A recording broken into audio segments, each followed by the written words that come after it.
काल राज्याचे मुख्यमंत्री एकनाथराव शिंदे साहेब, देवेंद्रजी, मी स्वतः, चीफ सेक्रेटरी आणि बाकीचे अधिकारी अशा अनेकांचे काही लोकप्रतिनिधी पण होते. ह्या सगळ्यांच्या बरोबर जुन्या पेन्शनच्या बद्दल मीटिंग झाली. वेगवेगळ्या संघटनेचे कामगार नेते देखील त्याच्यामध्ये हजर होते आणि आम्ही अतिशय समजावून त्यांना सांगितलं की हे सरकार आता जी 3 लोकांची कमिटी केलेली होती त्यांचा अहवाल आलेला आहे, तो अहवाल आपल्याला मिळालेला आहे. तो अहवालाच्या बद्दल finance, ACS finance, chief secretary असे 3-4 बसून कामगार लिडरांच्या बरोबर त्या ठिकाणी चर्चा करा. ह्याच्यात आम्ही तिघांनी त्यांना सांगितलं की आपल्याला कुठल्याही परिस्थितीमध्ये पेन्शन द्यायची. तुम्हालाही माहिती असेल, सभागृहामध्ये देखील मी देवेंद्रांनी सांगितलं. मी तर उलट सांगितलं की केंद्र सरकारचा काही ह्याच्याबद्दल अभ्यास चालू आहे, त्यांनी पण समिती नेमलेली आहे, परंतु त्याच्याशी हे लिंकअप आम्हाला करायचं नाही. परंतु ते जर आलं तर ते पण आपण पाहूया. ह्यांचाही जो काही अहवाल आलेला आहे तोही त्या ठिकाणी तपासूया आणि आपल्या कर्मचाऱ्यांचा, आपल्या अधिकाऱ्यांचा पेन्शनच्या बाबतीमध्ये जो काही योग्य निर्णय असेल तो त्या ठिकाणी घेतला जाईल. त्यांनी सांगितलं की आम्हाला ते पाहिजे. मी त्यांना मागे सभागृहात सांगितलेलं होतं की विधानसभेच्या निवडणुकीच्या आधी महायुतीचं सरकार याबद्दलचा निश्चितपणे सकारात्मक निर्णय घेईल. हे काल पण आम्ही त्यांना सांगितलं, परंतु ते म्हणले नाही, आता किती दिवस झाले. म्हणलं ह्याची अंमलबजावणी तसं बघितलं तर 2031 का 32 पासून सुरू होणार आहे. तोपर्यंत तर अंमलबजावणी सुरू होण्याचा प्रश्नच होत नाही. तरी ते म्हणले की आम्हाला मार्ग काढून द्या. तो मार्ग काढत असताना 4 ते 5 प्रश्न हे त्यांचे मुख्यमंत्र्यांनी तिथं त्यांना शब्द दिला की आम्ही तुमचे सोडून देतो. त्याच्यामध्ये एक जुन्या शिक्षकांचं बघा, 2005च्या आधी शिक्षक सेवक म्हणून लागलेले होते आणि नंतर ते परमनंट झाले, त्याच्यामुळे ते त्याच्यात बसले नाही. अशी काहीतरी 25,000ची संख्या होती. त्या लोकांचा प्रश्न मुख्यमंत्री महोदयांनी सोडवला. इतर पण त्यांचे 2-3-4 प्रश्न होते, ते पण सोडवले. आणि तरी त्यांनी भूमिका घेतली की बाबा आम्हाला तुम्ही शब्द द्या, कधीपर्यंत होईल. शेवटी मुख्यमंत्र्यांनी सांगितलं की येणाऱ्या अर्थसंकल्पाच्या पर्यंत आम्ही ह्याबद्दलचा निर्णय 100% घेऊ असं सांगितलं. आणि मग नंतर ती मीटिंग उठली आणि त्यावेळेस त्यांनी आवाहन केलं, आम्ही सगळ्यांनी आवाहन केलं की आता जास्त ताणून न धरता आजच्या संपाच्या बाबतीमध्ये देखील सगळ्यांनी टोकाची भूमिका घेऊ नये. कारण सरकार तसं बघितलं तर पत्रकार मित्रांनो, तुम्ही काल एक बातमी पण वाचली असेल, आरबीआयनी एक सगळ्या राज्यांना कळवलं. अर्थात आरबीआयला काय कळवायचं, तो आरबीआयचा अधिकारी, राज्याला काय निर्णय घ्यायचा तो पूर्णपणे त्या राज्याच्या मुख्यमंत्र्यांचा आणि मंत्रिमंडळाचा अधिकार आहे. आणि तशा पद्धतीनं काल एकनाथराव शिंदेंनी फार पॉझिटिव्ह भूमिका तिथं घेतलेली होती. हे आम्ही सगळ्यांनी पाहिली आणि त्याला आम्ही पण सगळ्यांनी सपोर्ट दिला.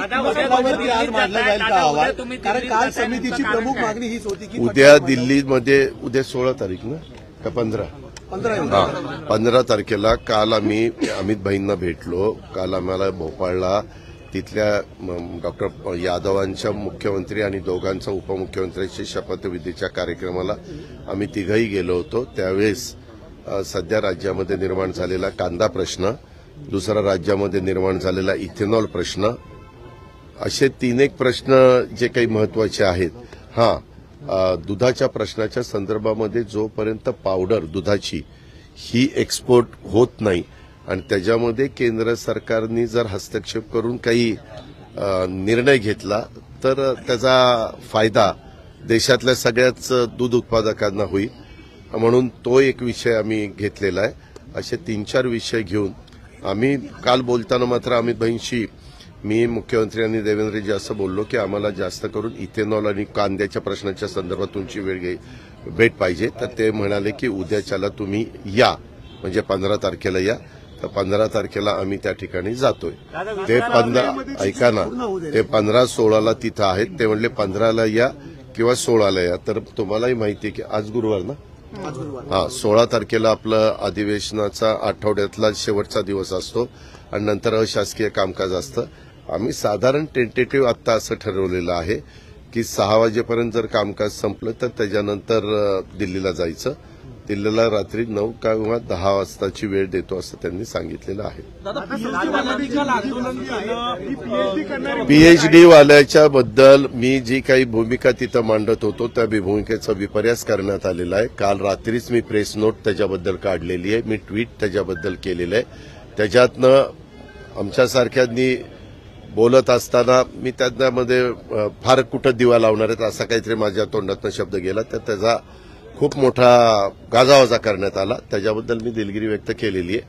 त्या संदर्भामध्ये माझी जी काही भूमिका आहे ती स्पष्टपणे मांडलेली आहे. मी मागे सभागृहामध्ये देखील सांगितलं की चीफ सेक्रेटरीच्या अध्यक्षतेखाली राज्य सरकारने एक समिती केलेली होती आणि त्या समितीनं साधारण महाज्योतीमध्ये, सारथीमध्ये, बार्टीमध्ये ह्या वेगवेगळ्या ज्या काही आपल्या संस्था आहेत त्याच्यामध्ये किती विद्यार्थिनींना बाबा एमपीएससीमध्ये, यूपीएससीमध्ये, आयएएस, आयपीएस वगैरे ह्या सगळ्या गोष्टी ज्या काही आहेत ह्याच्यामध्ये कशा पद्धतीनं आपण संधी दिली गेली पाहिजे, आपण डॉक्टरेटच्या पीएचडीच्या संदर्भामध्ये काय भूमिका घेतली पाहिजे.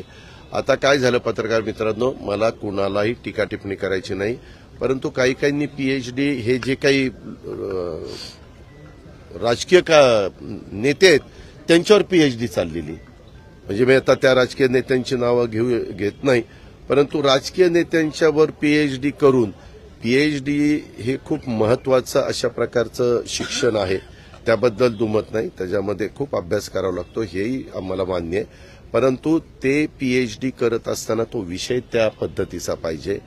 त्या संदर्भामध्ये निश्चितपणे ती कमिटी माहिती घेईल आणि त्याच्या पद्धतीनं परमिशन देईल. पण काहींचं म्हणणं की बाबा ठराविकच आता संख्या घातलेली आहे, ती संख्या घालायला नको वगैरे वगैरे. आता आमचा साधारण कल असा असतो, काही लोकांनी पीएचडी व्हावं, काही लोकांनी वेगवेगळ्या करिअर निवडावं, काही लोकांना आता ह्याच्यामध्ये कौशल्य विकास कार्यक्रमामध्ये देखील वेगवेगळ्या प्रकारच्या अनेक नोकऱ्या त्या ठिकाणी मिळू शकतात. ट्रेनिंग दिलं तर नोकऱ्या त्या ठिकाणी मिळू शकतात, ते ट्रेनिंग त्यांना द्यावं. मध्ये आम्हाला एक माहिती अशी मिळाली, जर्मनीमध्ये जर्मन भाषा जर येत असेल तर प्लंबर, फिटर वगैरे अशा प्रकारच्या कोर्स केलेल्यांना जर्मन भाषा मात्र आली पाहिजे. जवळपास 4 लाख मुलींची तिथं गरज आहे. तर त्याही संदर्भात आम्ही काही ठिकाणी जर्मन भाषेला म्हणजे जर्मन भाषा मुलांनी शिकावी म्हणून प्रोत्साहन देण्याचा प्रयत्न करतो. ज्या मुलांना परदेशामध्ये जाऊन तिथं नोकरी मिळवावी असं वाटत असेल, मुलींना वाटत असेल, तर त्यांनी तो पण त्याही संधीचा फायदा करून घ्यावा अशी साधारण आमची भूमिका आहे आणि त्या पद्धतीनं आम्ही त्यांना सांगतो. सरकारी कर्मचाऱ्यांच्या प्रश्नावर आज अहवाल पटलावर मांडला जाईल का? कुठला पटलावर मांडल्याशिवाय हा संप मागे घेणार नाही. कुठला? अरे बाबा, तो अहवाल लगेच पटलावर, तो अहवाल आम्ही सरकार म्हणून आम्ही बघितला पाहिजे ना. त्याच्या संदर्भामध्ये आपण तो बघून त्याच्यानंतर आता कर्मचाऱ्यांनी त्यांची मागणी काय करावी हा त्यांचा अधिकार आहे.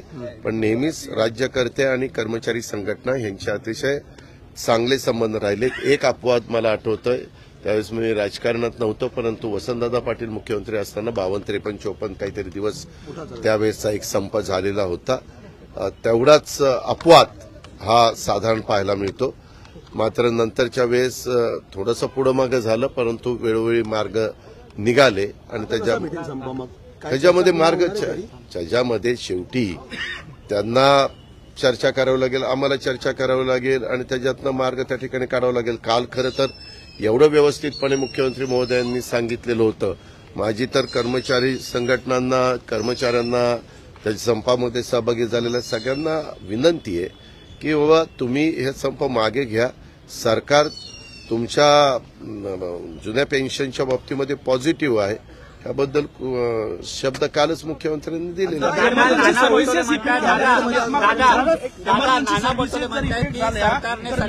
आज लगेच तुम्ही काहीतरी नवीन टॅगलाईन चालू नका किंवा ब्रेकिंग न्यूज चालू नका.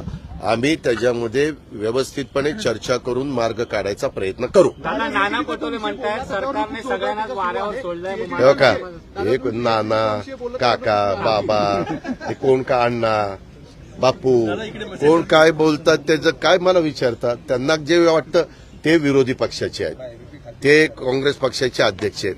त्यांना तसं बोलल्याशिवाय त्यांना गत्यंतर नाही. ते कसं म्हणतील सरकार फार चांगलं चाललेलं आहे बरं का, असं म्हणून त्यांना चालणार आहे का? त्यांना त्यांचं काम करायचं आहे, आम्हाला सरकार चालवायचं काम करायचं आहे, आम्हाला लोकांचे प्रश्न सोडवण्याचं काम करायचं आहे, असं आमचं चाललेलं आहे. बॅनर लागलेला आहे. आरोग्यमंत्र्यांवरती ताशेरे ओढण्यात आले. पुण्याच्या रुबी हॉस्पिटल संदर्भात आहे, ते किडनी रॅकेट संदर्भात. त्याच्याबद्दलची माहिती घेऊ. असा बॅनर लागला की हे बॅनर लागला, तुमचं काय मत आहे?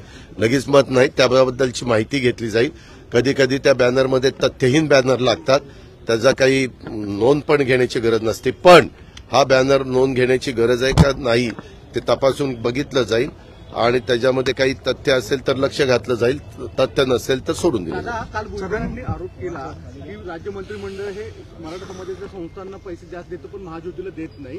वित्त मंत्रालय आपल्याला तुम्हाला माहिती आहे, मी स्वतः स्पष्ट सांगतो, कालच्या पुरवणी मागण्यामध्ये सरकारने निर्णय घेतलेला होता की सारथी, आरटी, महाज्योती ह्या सगळ्या घटकांना पैसे द्यायचे आणि त्या पद्धतीनं काल तरतूद केली, परवा तरतूद केली, मंजूर झालेली आहे. पैसे त्या ठिकाणी दिले जातील. राज्यकर्ते कुणीही असलं तरी असा भेदभाव करून त्या ठिकाणी चालत नाही. काही भुजबळांचा गैरसमज झालेला असेल तर त्यांच्याशी चर्चा करून तो दूर केला जाईल. त्यांच्या बोलण्यात तथ्य असेल तर दुरुस्त केलं जाईल. बरोबर आहे? त्याच्यात काही चुकलं? दादा, मंत्रिमंडळ विस्तार झालेला नाहीये. तर दिल्लीत गेल्यावर चर्चा करणार का विस्तारात? दादा, काय? भूम मागं घ्या. करणारी आहे तर संजय